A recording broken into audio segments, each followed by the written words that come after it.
I'm wearing an oversized t-shirt for the very first time. So you guys let me know in the comment section, how is it looking? Is it looking good, bad, whatever it is? Let me know about that in the comment section. And please don't be like Instagram comments where they'll be like, bro, you're looking good, but please don't wear that again. So yeah, please don't be mean like Instagram.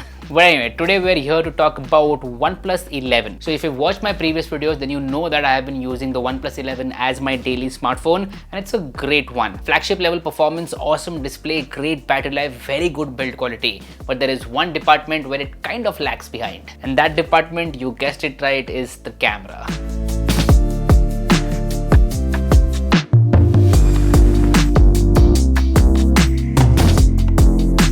OnePlus has always been 90% there when it comes to cameras. There's just something about the way they process their images. They don't look all that natural and they don't look good, to be honest. They're like 90 to 95% there each and every time, and to close that gap we have to install Google Camera, and that's exactly what I've done with my OnePlus 11. I tried a bunch of Google cameras with this OnePlus 11 and finally landed on the right one. That's why I'm making this video today. We will first up start by comparing images from the stock camera application and Google Camera. If you look closely, there are some differences. First up is dynamic range. Dynamic range is way more consistent in the images from Google Camera. The shadows and highlights are exposed in the proper way almost every single time. And on the other hand, the stock camera application gets dynamic range right only 8 out of 10 times. So it is a little bit inconsistent, and that's where Google Camera wins. Same goes for white balance. White balance is a hit or miss from the stock camera application, but that's not the case with Google Camera. You get the right white balance with Gcam, and that is excellent. So it depicts the more natural scenario. And if you ask about the colors, I would prefer Google Camera colors over stock camera application. That is my personal preference.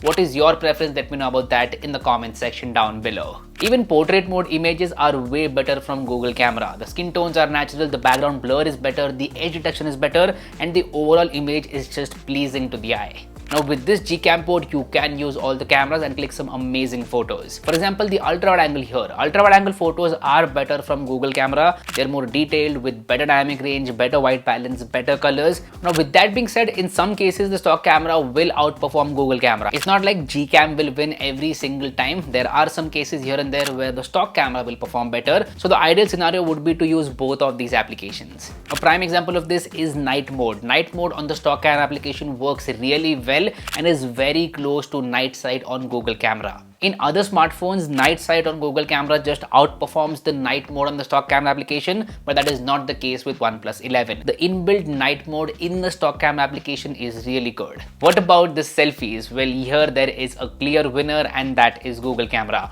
OnePlus's processing is very weird. It kind of washes out the image and makes the image look white for some reason. But Google Camera captures the right colors and skin tones, and the selfies just look better.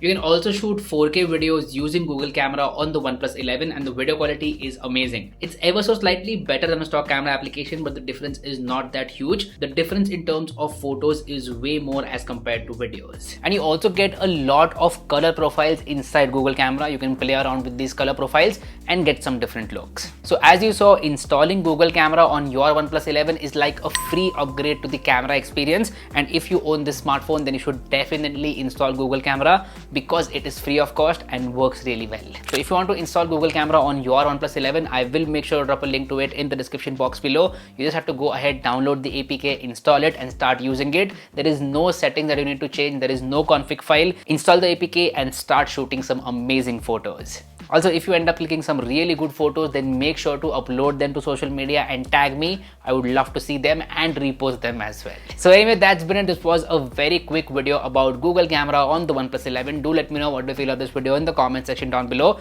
If you like this content, go and hit that like button. And if you haven't already, please subscribe to the channel.